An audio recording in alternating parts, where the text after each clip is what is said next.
నడిపేంత capability ఉంది, సంపాదించుకున్నారని అనుకోవచ్చా? ఆ పరిస్థితొస్తే? చంద్రబాబు నాయుడుకి ఉందని ఎవరన్నా అనుకున్నారా అప్పుడు? అంటే ఆయనంటే ఇంకా నడపలేదా? సీనియర్.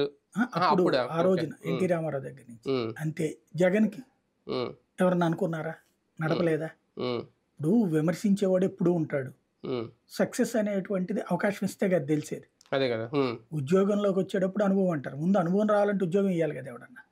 హ్మ్. బేసిక్‌గా ఆయన ఆల్రెడీ తనను తాను నిరూపించుకున్నాడు. హ్మ్. ఒక మంత్రిగా నిరూపించుకున్నాడు. హ్మ్. పార్టీ నాయకుడిగా నిరూపించుకున్నాడు. పార్టీ సభ్యత్వాన్ని పెంచి చూపెట్టాడు. హ్మ్. ఇంకేం నిరూపించుకోవాలి ఆయన? ముఖ్యమంత్రి పదవి ఇస్తే కదా నిరూపించుకునేది లేని చూసుకునేది. హ్మ్. అంటే ఈసారి మంగళగిరి నుంచి గెలిస్తే మంత్రి పదవి అంటే ఆల్రెడీ ఆయన ఎమ్మెల్సీగా ఉండే చేసేసారు. మళ్ళీ మంత్రి పదవికే పరిమితం చేస్తారా ఆయన్ని? కీలక బాధ్యతలు అప్పజెప్తారా అనేది? ముందు మంత్రి పదవి ఇచ్చి తర్వాత సీఎంని చేయొచ్చు నేను అనుకోవడం. మధ్యలో నుంచి సీఎంని చేస్తారన్నమాట. హ్మ్. 2 ఏళ్ళు పోయాక. అంటే ఆరోగ్యరీత్యా కూడా చంద్రబాబు నాయుడు గారు ఈసారి గెలిస్తే తప్పుకుంటారు అని ఒక ప్రచారం ఉంది. నిజంగా నాకు తప్పుకుంటారా? తెలిసి కేసీఆర్, చంద్రబాబులు పవర్‌ని వదిలే రకాలు కాదు. హ్మ్. వానప్రస్థాశ్రమాలు తీసుకునే రకాలు కాదు. హ్మ్. వాళ్ళు చివరి రక్తపు బొట్టు దాకా, చివరి శ్వాస దాకా కూడా పవర్‌లో ఉండాలని కోరుకునేవాళ్ళు. హ్మ్. ఏమన్నా చంద్రబాబు గనక కేంద్ర మంత్రి వర్గంలోకెళ్తే అప్పుడేమన్నా ఇక్కడ వదలాలేమో గాని, హ్మ్. సాంతం వెళ్లి పక్కన